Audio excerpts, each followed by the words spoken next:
Hi there, I'm Anthony from Explora. We've already shown you how to design your content and shoot it for the Kavu Climate Innovation Challenge. Now, we're going to walk you through how to edit it using just your mobile device. So you've already recorded your video. Now, the next step of the process is to also edit that video. Every polished video is edited after the video production process. So if you're on an iPhone or an Android device, it doesn't matter. There's free software available no matter what device you have. We're going to use Adobe Premiere Rush because it's free and it's pretty much the same from both devices. There's going to be a little bit of difference from what I'm using. I'm on an iPhone 13. But just know that there's a lot of tutorials online if you get lost, and I'm going to do my best to keep you with me. So first, we're going to launch our Premiere Rush app. And when you're launched into it, first you're going to need to sign in, and you can choose to sign in with your Apple ID or Google email if you want. I already have an Adobe account, so I'm already signed in. And once you get past that phase, you're going to see all of the projects that you've previously worked on. Now, this might be your first project, so this page will be blank. No matter the case, we're going to get started by clicking the plus at the very bottom of the video. So I'm clicking the plus and I'm going to click the add media. You can shoot directly from here, but you should have already shot video.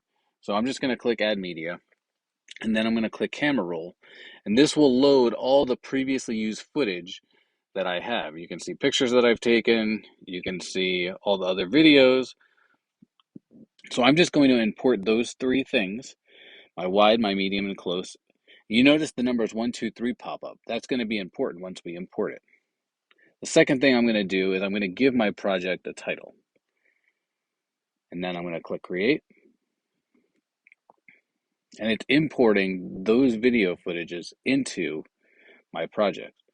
So first you'll notice at the very top is the actual video. If I press play, right, it'll play the video and any accompanying audio. Now, down here at the bottom, you'll notice there's the three videos that I selected in the order that I selected them, right? So it's first is the wide shot, then it's the medium shot, and then it's the close shot. And all I'm doing to scrub through, as they say, is I'm just clicking on my screen and sliding my thumb back and forth to kind of move through the video. Okay, so you'll notice these little orange bars on the side of each video, right? And sometimes some video clips will be too short to really edit. So I can kind of do that pinch to zoom effect that you might do when you're looking at pictures to kind of expand on the timeline. That's this bottom section here, to get a better picture of my video clips. So you notice at the very right above the blue bar, right, it says 20 seconds, 40 seconds, a minute. If I zoom out with that pinch to zoom technique, you'll notice that the bar actually shrinks, right? It went from 0 to a minute. But if I zoom back in, I can now get a better sense of how long my clips take. So again, you'll notice these orange bars on the side, and these are the handles for each video clip. So I can either slide this blue timeline cursor to the point in my video that I want to edit, or I can grab the handles and move around the video, or edit the beginning or end of the clip. So if I were to grab the handle here at the beginning or at the end, right, I can actually shrink where I cut the video from. So if we look at the actual clip here, I'm going to play it. This clip ends roughly with Sheldon kind of shrugging. If I grab the handles, I can move it, and now it's edited to a different point. So no longer is he shrugging, he's kind of just talking through the activity here. I can also move where I want this clip to be in the first place. So I'm starting with the wide shot, and maybe I don't want the wide shot, right? Sometimes a close-up is a good place to go. So I'm going to click, and then I'm holding my thumb over the video, and I can just kind of move it left or right. Right? If you notice that the video that's in the middle, my medium shot, actually jumps to behind where my close-up is. So now I've rearranged the order of my video clips. I'm noticing here that my close-up shot is way longer than my wide shot, and my medium shot. So I'm going to shrink this down a little bit. So if I click, you'll see this pop up and it says split, duplicate, separate audio. I can choose to split it there, but I can also go to the very bottom where the toolbar is, and I can click the little scissors, does the exact same thing, and I will click the scissors and it cuts it right where my cursor is. So now I have two video clips made from that one video. In this case, it looks, if I were to just play it, right? It looks like one seamless video because the cut isn't affecting the video yet.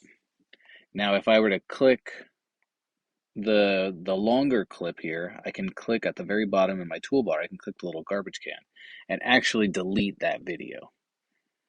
And so now it's a much shorter clip, and it ends right when I get really close to Sheldon's face. And then it cuts out to the next clip. Now, what happens if I had done that edit and I made a mistake? Well, you'll notice at the very top of the screen, you have this little arrow pointing kind of curve to the left. That's the undo button. So I'm going to click the undo button, and you notice that that clip that I just deleted pops back into the video. Now, moving clips around and editing the individual beginning and end of the clips, that's not all that there is to do within Premiere Rush. But just using those basic things will take you 90% of the professional editing process. One other thing that I want to show is that I can actually, at the very bottom, under effects, I can do a different kind of transition. And these are simpler, less processing intensive, and also give it a little bit more of that professional sheen, so it's not overly done up.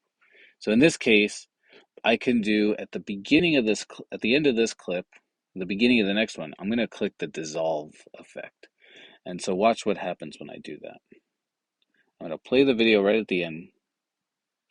You might have noticed that when I play the video, what ends up happening is here, I'm going to go slow. You'll see right here at the in-between frames, right? It's actually fading one video into the next video. And so that's called the cross dissolve.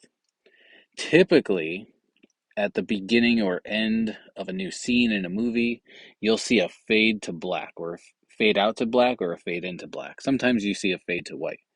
So if I press play now and I click the black, you'll see that the camera actually slowly faded out until a black screen. And I typically will use this at the very end of my clip. I can also go at the very beginning and click my fade to black again. When I play it, it fades in from black. And then again, I'll do a cross dissolve right in the middle. And when I play it, it dissolves between the two. This way those cuts aren't so jarring.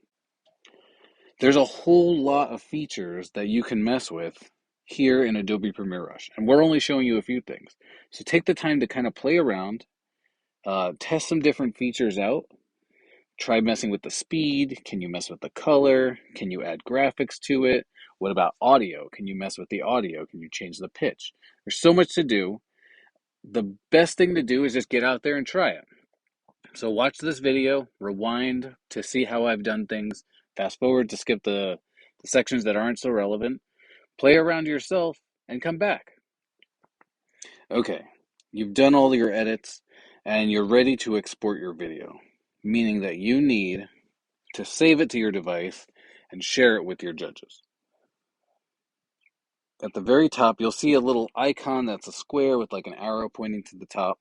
Right, click that, and you'll have this ready to export feature. If you go under quality settings, you can actually choose how you want to export the video. Do you want the 1080p? Do you want a 720?